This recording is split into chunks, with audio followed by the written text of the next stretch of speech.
আসসালামু আলাইকুম ওয়া রাহমাতুল্লাহ। সুপ্রিয় আলোর পথের যাত্রীবৃন্দ, আশা করি আল্লাহ তাআলার রহমতে সবাই ভালো আছেন।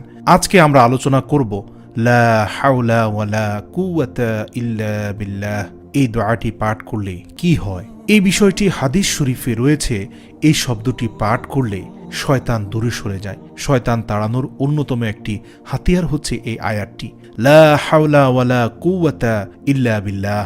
এই আয়াতটি পাঠ করলে আপনার কাছ থেকে শয়তান অনেক অনেক দূরে চলে যায়। তাই শয়তান তাড়ানোর জন্য এই আয়াতটি আপনারা পাঠ করতে পারেন সর্বদা। যখনই আপনার মনে শয়তানি আসবে তখন আপনি এই আয়াতটি পাঠ করবেন।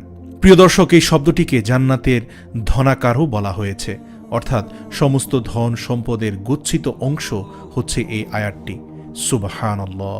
বিশিষ্ট সাহাবী হযরত আবু মুশাহারি রাদিয়াল্লাহু তাআলা আনহু থেকে বর্ণিত, তিনি বলেন, আমি রাসূলুল্লাহ সাল্লাল্লাহু আলাইহি ওয়াসাল্লামের সাথে এক সময় ছিলাম। তখন রাসূল সাল্লাল্লাহু আলাইহি ওয়াসাল্লাম আমাকে জিজ্ঞেস করলেন, আমি কি তোমাকে জান্নাতের ধন ভাণ্ডার এর সংবাদ দিব না? তখন আমি বললাম, ইয়া রাসূলুল্লাহ, অবশ্যই দিবেন। তখন রাসূল সাল্লাল্লাহু আলাইহি ওয়াসাল্লাম বললেন, লা হাওলা ওয়ালা কুওয়াতা ইল্লা বিল্লাহ। এইটুকুই হচ্ছে তোমার জান্নাতের ধনভাণ্ডার। সুবহানাল্লাহ। অনেকে হয়তো ব্যাকুল হয়ে আছেন, কি অর্থ লুকিয়ে আছে আরবি এই বাক্যটির মধ্যে, লা হাওলা ওয়ালা কুওয়াতা ইল্লা বিল্লাহ। এর অর্থ আল্লাহ ছাড়া কোনো ভরসা নেই, কোনো ক্ষমতা বা শক্তিও নেই। সুবহানাল্লাহ। আল্লাহ রাব্বুল আলামিনের প্রতি এতটা নির্ভরশীলতা আর অন্য কোনো দোয়াতে আছে কিনা তা আমার জানা নেই।